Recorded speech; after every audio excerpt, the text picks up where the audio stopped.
This is the greatest YouTube video of all time because I am here with the great and powerful, the #1 best real estate wholesaling cold caller of all time, Mr. Luke Rottvold. Say hello to everybody on YouTube. Hello, yes. How are you? See how nice he is? See how calm he is? You already like him. You already feel like, I'll sell him my house. Ain't nothing gonna stop this fire. I can't believe his business is so incredible. And if I could do this, every single one of you can do this. Every single one of you. Something higher. Ain't nothing gonna stop this fire.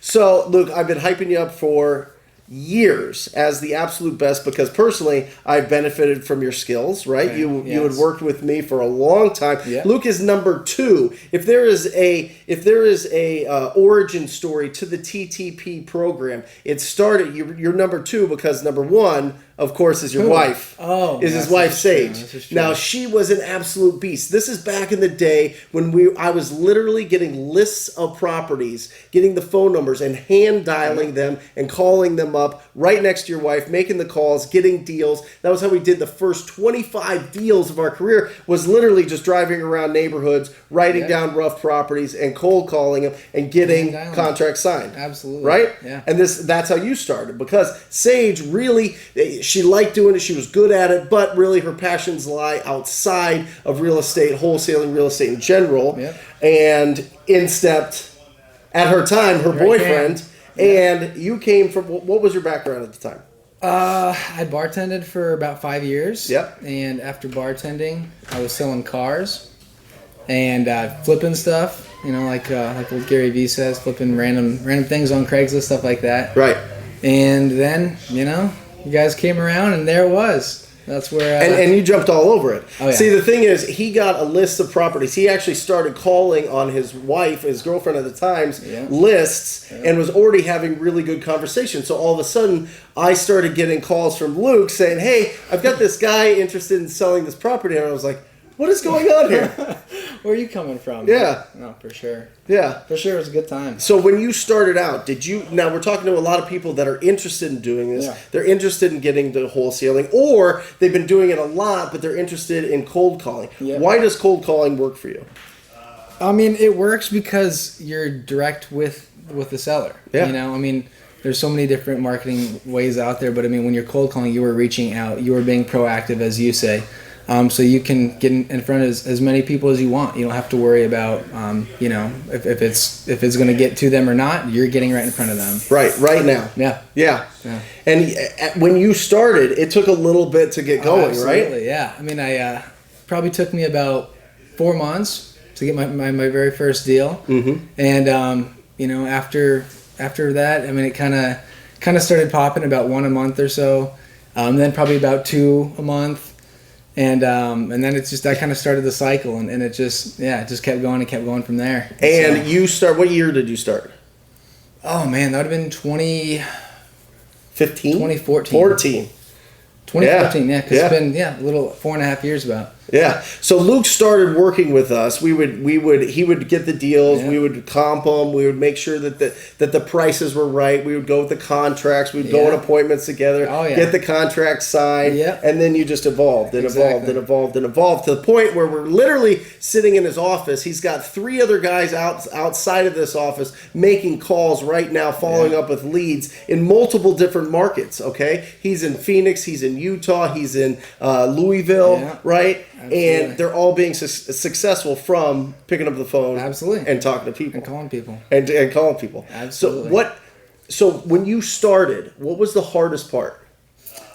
The hardest part, I believe, for everyone is staying motivated to stay on the phones for 4 to 6 hours a day.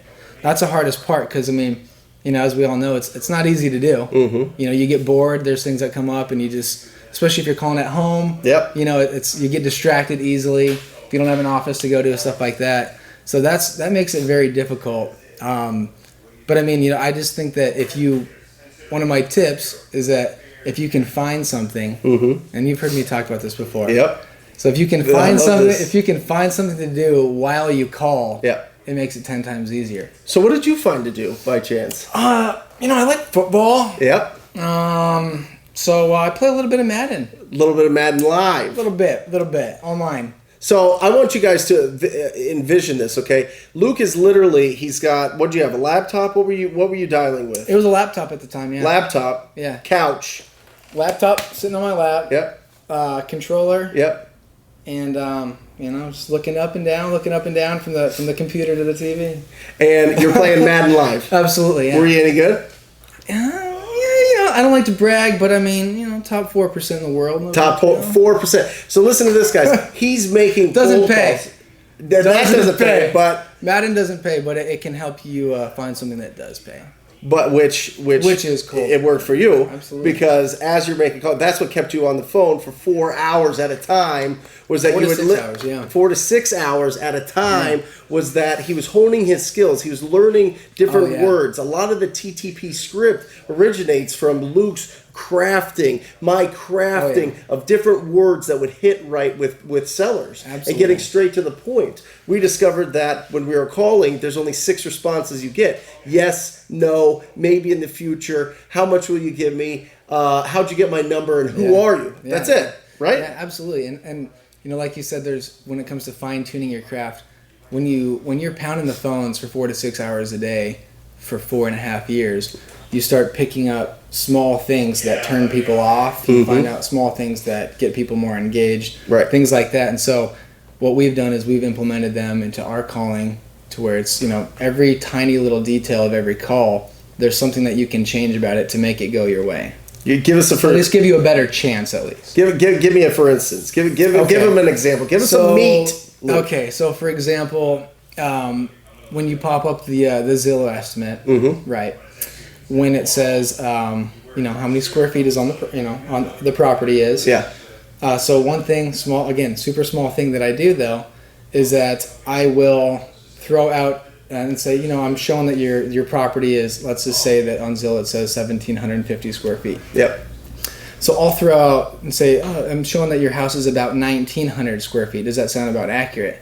So what that is doing is that they're thinking, oh, he thinks my house is bigger than it actually is. Even though I know it's 1,750 square feet, I'm throwing out a higher number. So they're saying, okay, so maybe I'm going to get a little bit more of a deal because he thinks my house is bigger than it actually is. Right. So if I throw out 1,900 and, and it ends up being 150 square foot smaller, they think they're getting a deal on whatever price I throw out. Incredible. And I mean, that's just a very small thing. Right. But I mean, And you mentioned something, 4.5 years of calling, so you still call. Yeah, I still call. And just to let you guys know, Luke has $1 million business, okay? Luke has made millions himself personally from cold calling, okay? This has been over years, okay? Obviously, these keep compiling up and up and up. Why do you still call? Because, I mean, the way that I look at it is that if I have nothing else to do for 3 hours, not to say nothing else to do, but I mean, my time spent on the dialer, my time spent calling still is going to be more profitable than me doing anything else. Of course. For myself. Of course. And I mean, I still don't mind Madden. That's kind of fun. You still like playing Madden? You still like doing it? It's still a good time. But I mean, it's just putting your time where it's best. And for me, it's on the dialer. Yeah. And so I mean, it's another big thing that I feel that people need to, that I've seen from people building a team, is that they want to build a calling team. Yeah. So this is huge. This is absolutely huge. Yeah. I don't know if me and you've ever talked about this, but people want to build a calling team, and they have never they've never picked up a phone and made a single cold call in their life. I know. And so, how are you going to tell your calling team how to respond to certain scenarios? Yeah. How are you going to give them the best answers for what to do? Yeah. When things come up? Yeah. If you have no idea what they are yourself, I mean, you might be able to say, "Well, this is what I've heard to do." Yeah. But when you've actually been in the trenches, when you've spent that time making those calls and dealing with the objections and stuff like that, that you have to. It's huge. That's a huge recommendation for anyone who is building a team, is that put in the time yourself. And it doesn't have to be crazy, but I mean, at least get to know the meat and the bones of what it is. What I say is you need to talk to 1,000 strangers yourself. Okay. Right? You need to talk to 1,000 strangers yourself so you know what's going on, right? So you understand the mentality of not necessarily the person that you're talking to, the seller that you're talking to, the distressed homeowner or property owner that you're talking to, but the mind of the person making the calls. Absolutely. Oh my God, this is driving me crazy right now. I've been on the phone for 40 minutes. Right. Yeah. Right. Great. Yeah. Great. Yeah. No, exactly. How much do you think your tone of voice plays when you're making the calls? Tone of voice is absolutely everything. Everything. I mean, we teach that with our team as well as mirror matching. You know, it's just it's a normal sales tactic. Yep. But I mean, when you're talking to a guy who's very short on the phone and he doesn't want to talk to you, but he's still interested, and he says, "Yeah, I'd sell. What's your offer?" Yep. You use a lower voice. You be very straight up with him. You give him his offer quick, or you find out what his number is. Yep. But I mean, you don't try to kind of weave your way around how you would with some other people. Yeah. You don't small talk. You don't talk about how nice the weather is. Right. You don't talk about, I know someone who used to be from Louisville. Stuff like that. Right. So you try to mirror match them. If someone wants to get off the phone with you, but they are interested, be short with them as well. Yep. Direct. If it's my personal favorite is a nice older lady. Yep. You use a higher voice, softer voice. Yeah. More small talk, things like that. I mean, it's huge. Well, and I think second to tone, and you are the absolute best in probably the world. I'm saying that, but at active listening, right? So they say, wonderful. Yep, sure. Great, yeah, absolutely.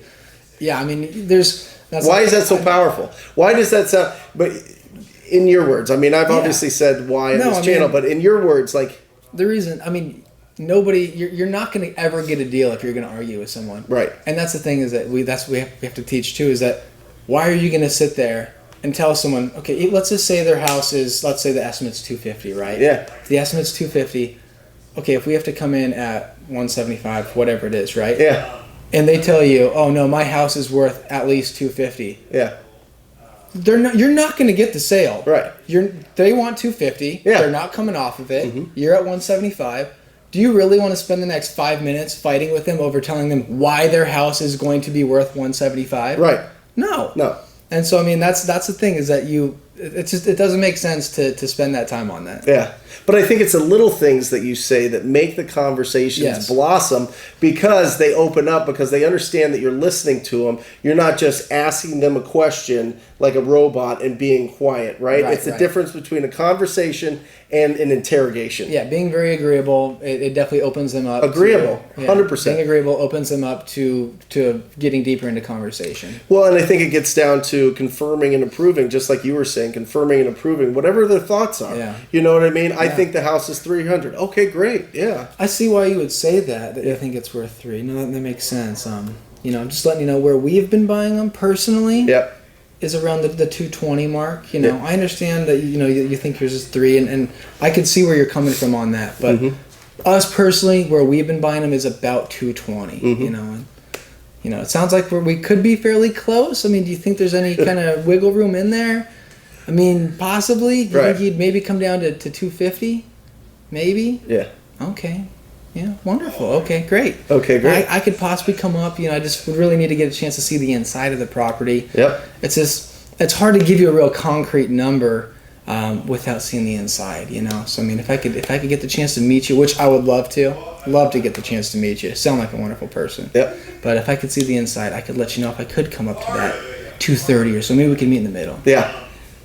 You think he's done that before? Every single day for 4.5 years, right? Yeah. But that is the point of it. That is the whole art and the actual skill to making these calls is to not cause friction at all during these calls. Right? You're not going to get a deal if there's going to be friction. Right. You're just not. Right. You have to be move on. Exactly. And that's another one of the big pointers that I have is again, everyone does things a different way. But for me, what I've seen that has worked in the past is that if something is not going to happen, don't force it. No, exactly. Yeah. I mean, move on. Within the first 30 seconds if it's going to happen. So I mean, again, what we always teach our team is that if they are at a certain price and for a fact that is not going to happen, say, you know what, let me get together with my partner. I'll see if we can try to make those numbers work. If I can, I'll give you a call back and we'll go from there. Yep. It's a soft way to lay them down. It's not happening. Yep. You're not going to get that deal. Yep. And the thing is that another thing is that if you're going to talk them into it, if you have to talk someone into it, Yep. do you really think they're going to be at your price? No. Let me ask you. So if I was going to ask you, would you sell your house right now? What would your answer be? No. No. Okay. Well, are you sure? Like, I really want to buy your house. Like, how can I make it worth it? No, I'm happy there. Okay. Well, if you were going to sell and I could make it worth it, what would it have to do? $1 million bucks. You give me $1 million bucks, it's yours. Thank and this happens. Exactly. By the way, this happens every single day. And this is the complete opposite of what we have to do. Right. We have to get it lower. So as much as you push and push and push for someone to try to sell their house, if they're not interested, they're not interested. Yep. And the only way you're going to make them interested is off of a high offer, which we already know ahead of time.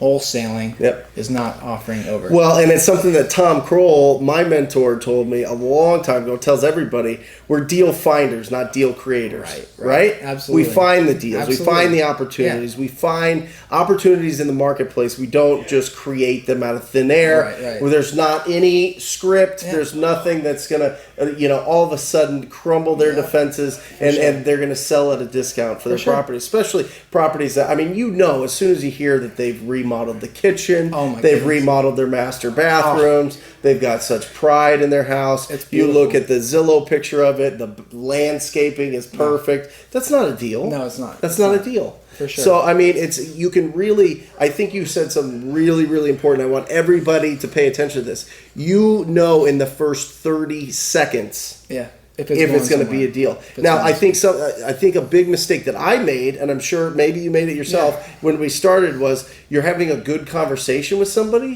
and you're happy that they're not rejecting you, but they'll never do business with you. No, but you stay on the phone longer and longer because you're like, finally somebody's nice to me. Finally somebody's talking to me. Finally somebody's, but it's not going anywhere. Wasting time. It's wasting time. It's stopping you from finding that person. Exactly. And the thing is, if you can get through those calls faster, the faster you can get through those no's, it's to find your yes. Yep. So don't spend, exactly like you said, don't spend 5 minutes per no. Spend 20 seconds per no. When you know it's a no, get off that phone. Do it a nice way.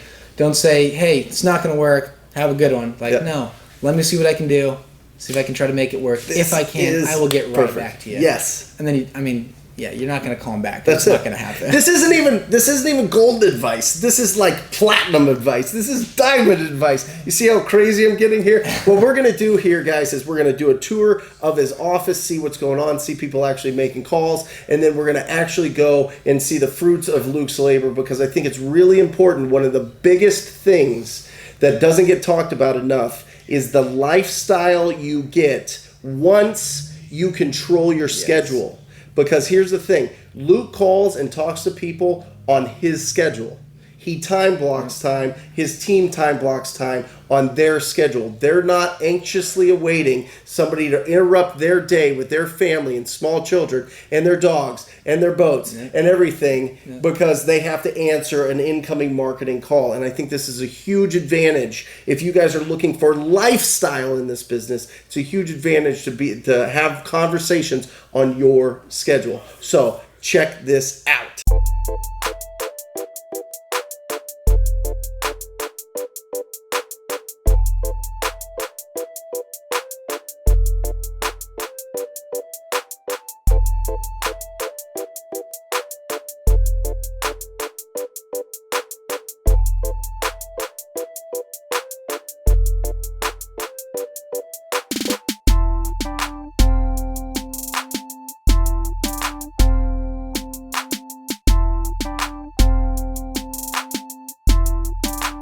This is old school. This is exactly the way that we did this 5 years ago. And you still do it today. Absolutely. This is an important point here, guys. Luke prints out all of his leads and he keeps it in 2 folders, okay? Now, what is this folder? This is your yearly? Yeah, so this is the yearly, this is the daily, monthly and daily. Right.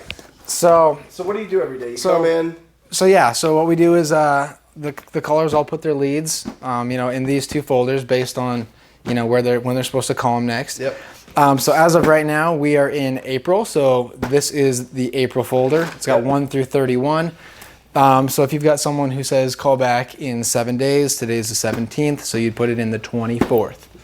So, very self-explanatory. So here's the point. This is pretty analog, right? The point here is this works for $1 million business, and people are waiting 3 months, 6 months to figure out their CRM systems, their online lead follow-up, when they should be talking to people, right? You so you guys just set it all up just so that you can month, like in May, you have this many leads to call, okay? And then he puts it in which days it goes. Right. You come in each day. May 1st you pull comes it in, out, you file them in, and then as the days come, you pull them out and you make the calls. and you get deals. Yeah.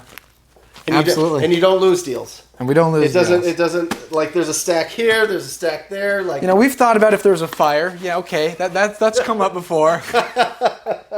But it works. No, exactly. It works. Yeah. It works because it's simple. We're not building rockets here, right? We're talking to people. We're having quality conversations with distressed property owners. Yeah. Every single day. Every day. And this is the way that you organize. That's all we do. Yeah. That's it. It's very simple. It's very simple. That's it. There you go. You know how much this costs per month? How much? This is about a $12 fee up front. Yep. And then you got your paper costs. Yep. Sorry for the green people out there. Yep. There is a paper cost there. There is a paper cost. But it's a lot cheaper than a CRM. Yep. Just being honest. There you go.